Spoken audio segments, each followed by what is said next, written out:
সবাইকে স্বাগত জানাচ্ছি। আমি শিশির অপু। বাংলাদেশ থেকে চায়নাতে যাচ্ছি, চায়নার কুনমিং শহরে। এই মুহূর্তে বিমানবন্দরে পৌঁছে দিতে আমার সাথে আছে আমার ওয়াইফ আশা। আমরা এখন বিমানবন্দরের পথে। ইমিগ্রেশন, বোর্ডিং পাস সব শেষ করে আমরা এখন গেটের পাশে যে ওয়েটিং লাউঞ্জ আছে সেই লাউঞ্জে বসে আছি। আমরা এখান থেকে দেখতে পাচ্ছি আমাদের প্লেনটি, চায়না ইস্টার্ন।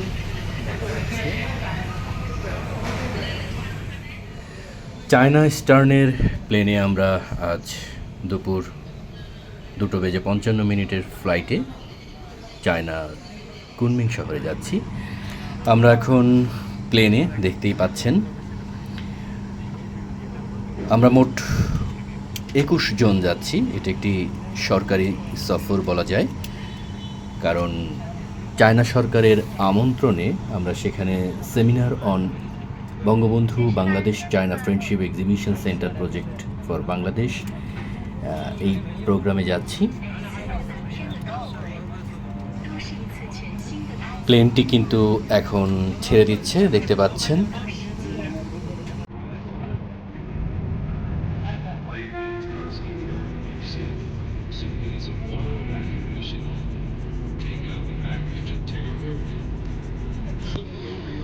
প্লেনটি এখন ধীরে ধীরে ট্যাক্সিওয়ের দিকে যাচ্ছে। ট্যাক্সিওয়ে থেকে কিন্তু রানওয়ের দিকে যাবে।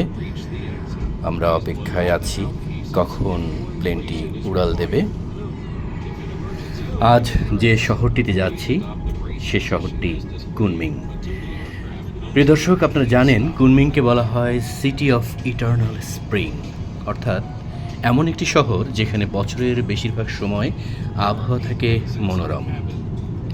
বাংলাদেশ থেকে শুরু করে পুরো যাত্রা, এয়ারপোর্টের অভিজ্ঞতা, বিমানের ভ্রমণ, কুনমিং শহরের সৌন্দর্য, খাবার, রাস্তা, মানুষ আর কিছু অসাধারণ মুহূর্ত আপনাদের সঙ্গে শেয়ার করব আমার এই চায়না ভ্রমণের পুরো ভিডিও জুড়ে।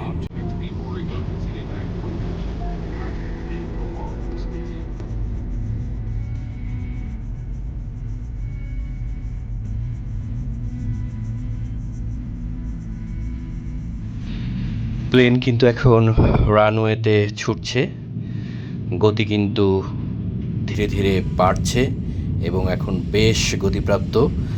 এবং আমরা দেখতে পাচ্ছি মাটি থেকে কিন্তু এই মুহূর্তে প্লেনটি উঠে গেল উপরের দিকে, অর্থাৎ আমরা আকাশে উড়াল দিলাম। এই অভিজ্ঞতাটা, এই সময়টা বেশ রোমাঞ্চকর একটি মুহূর্ত।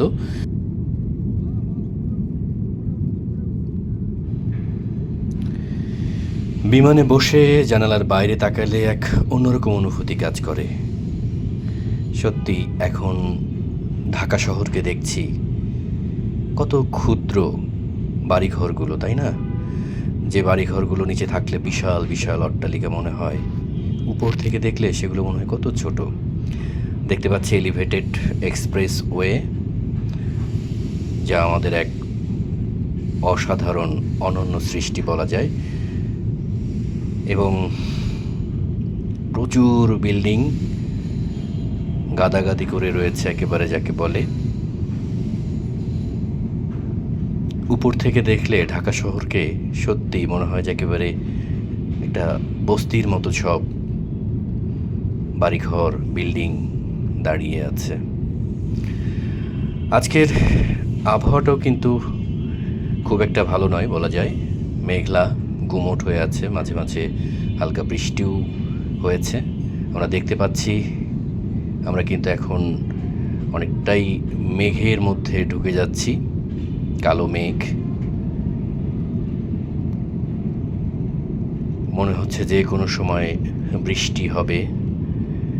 আসলে উপর থেকে দেখলে মেঘের একটা অন্যরকম অনুভূতি কাজ করে দেখার মধ্যে। আমরা একেবারেই কিন্তু এখন মেঘের মধ্যে ঢুকে গেছি। চারিদিকে খোলা দেখতে পাচ্ছেন, জানালা দিয়ে আসলে মেঘ এতটাই প্রকট যে অন্য কিছু দেখা যাচ্ছে না। এই যে আবারও মেঘ সরে গেল, আবারও আমরা প্লেনের ডানা দেখতে পাচ্ছি, আবারও মেঘ। এ একটা বলা চলে মেঘের সাথে লুকোচুরি খেলার মতো হচ্ছে। এরকম পরিবেশে সত্যিকার অর্থে বিমানে কিন্তু উঠতে বেশ ভয়ই লাগে, আতঙ্ক লাগে। তবে উপরে উঠে গেলে তখন কিন্তু এই আতঙ্কটা আর থাকে না। অর্থাৎ আমি যখন মেঘের উপর দিয়ে ভেসে যাব, সে সময় যে ভয় আতঙ্ক থাকে সেটা কিন্তু অনেকটা দূর হয়ে যায়।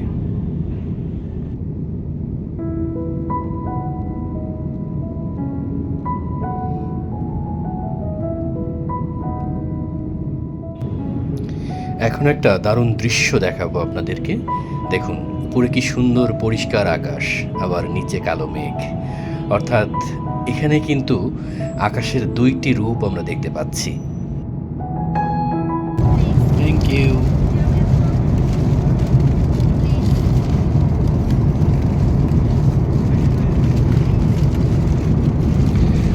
বাহিরের দৃশ্য উপভোগ করতে করতেই আমাদেরকে প্লেনে খাবার পরিবেশন করা হলো।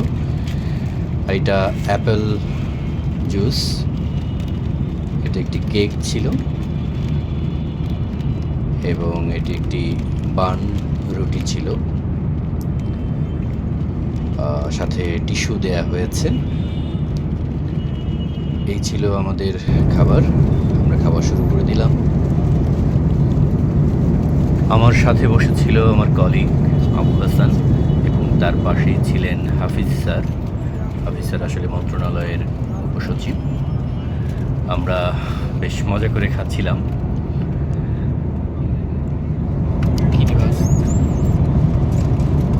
খাবার পরপরই আমাদেরকে কফি পরিবেশন করা হলো। কফি, যার যেটা ইচ্ছা, চাও ছিল, তো আমি কফি বললাম।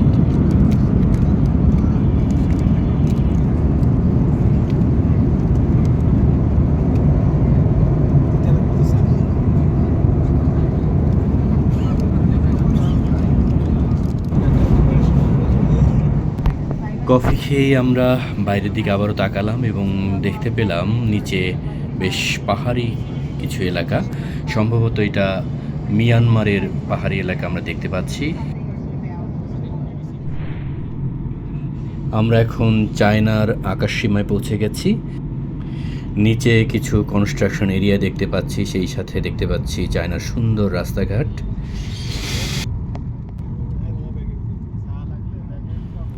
আমরা কিন্তু এখন একেবারে এয়ারপোর্টের কাছাকাছি, অর্থাৎ আমাদের প্লেনটি কিন্তু কিছুক্ষণের মধ্যেই রানওয়ে ছুঁয়ে চীনের কুনমিংয়ের মাটি স্পর্শ করবে।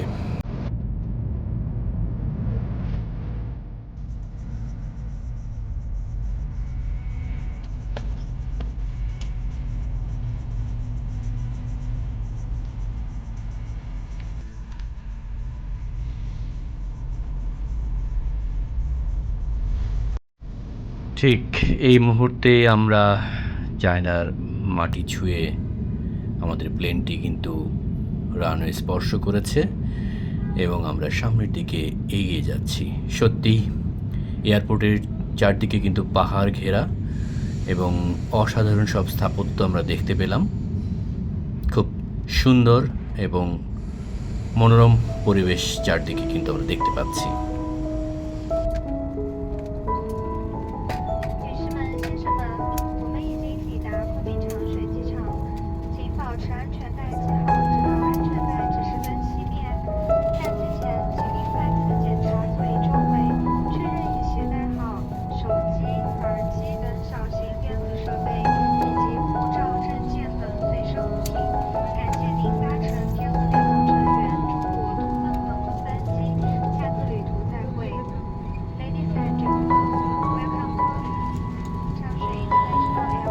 আমরা কুনমিংয়ের চাংশুই ইন্টারন্যাশনাল এয়ারপোর্টে নামলাম।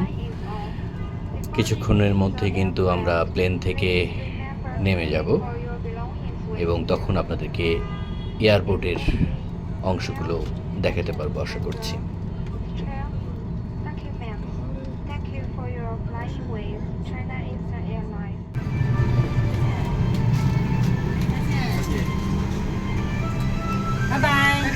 Goodbye. Bye.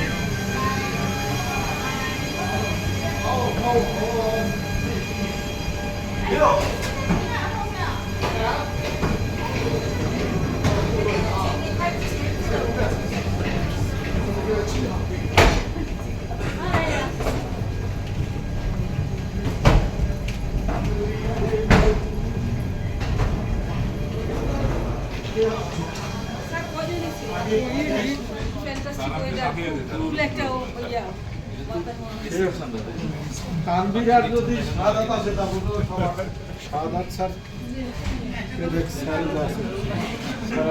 সারাত বাড়িয়ে দেয়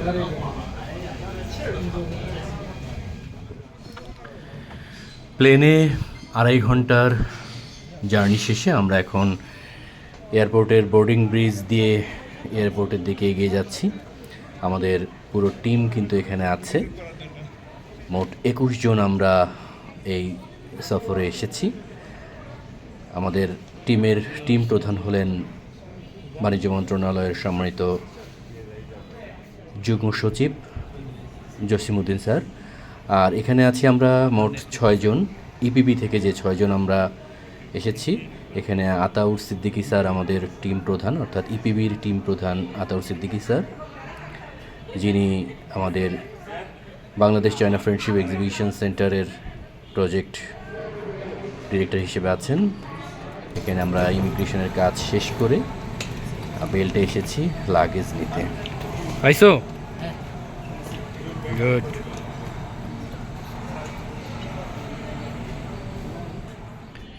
এখানে আমাদের পুরো টিম, মাঝখানে দেখতে পাচ্ছেন লাল পোলো শার্ট পরা জসিমউদ্দিন স্যার আমাদের টিম লিডার।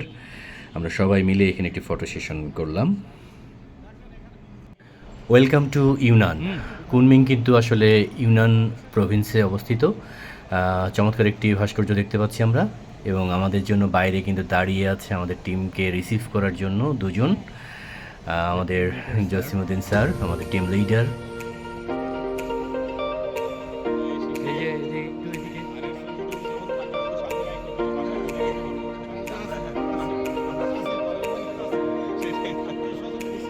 টেনশন নাই।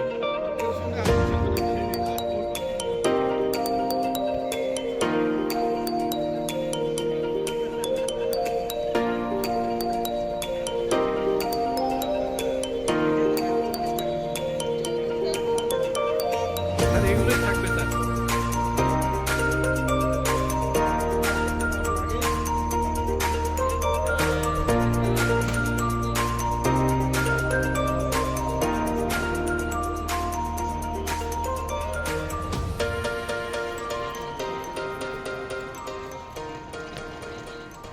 অতঃপর আমাদেরকে নেওয়ার জন্য বাস চলে এসেছে। আমরা সবাই সিরিয়ালি বাসে উঠছি। দেখতেই পাচ্ছেন সবাই লাগেজগুলো বাসে তুলে দিচ্ছে। এই বাসে করেই আমরা হোটেলে পৌঁছাবো।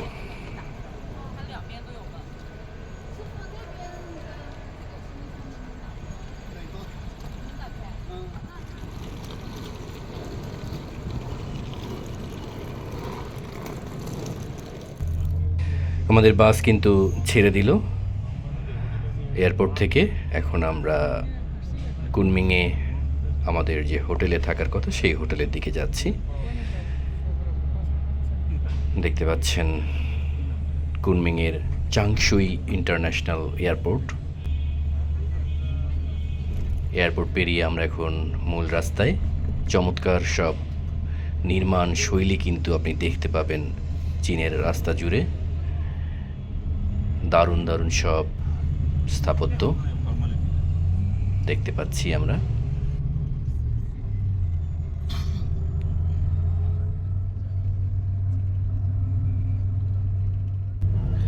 আমরা আসলে কুনমিং শহরে পৌঁছে গেছি। এখানকার ট্রাফিক ব্যবস্থা কিন্তু খুব চমৎকার, এবং আবহাওয়া কিন্তু বেশ দারুণ। ঠান্ডাও না, খুব একটা গরমও না, খুব সুন্দর একটি আবহাওয়ায় দেখতে পাচ্ছি কুনমিং শহরের আশেপাশের দোকানগুলো সাজানো গোছানো, পরিপাটি, ছিমছাম, চমৎকার।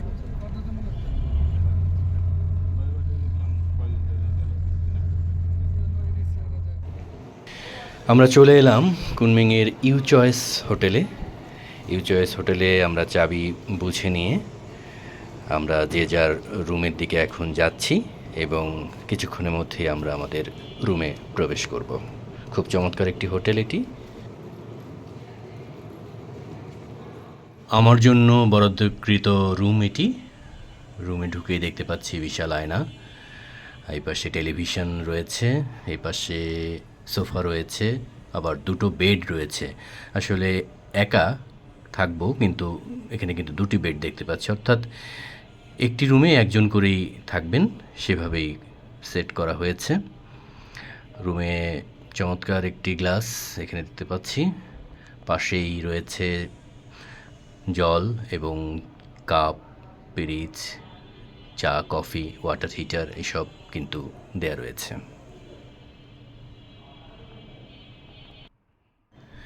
এটি ওয়াশরুম। ওয়াশরুমে কিন্তু বেশ সুন্দর পরিচ্ছন্ন একটি ওয়াশরুম, বেসিন রয়েছে, এই পাশে শাওয়ারের জায়গা, এই পাশে হাই কমোড রয়েছে, তবে এখানে কিন্তু কোনো পুশ শাওয়ার নেই, যেটি চায়নাতে একটি বড় সমস্যা।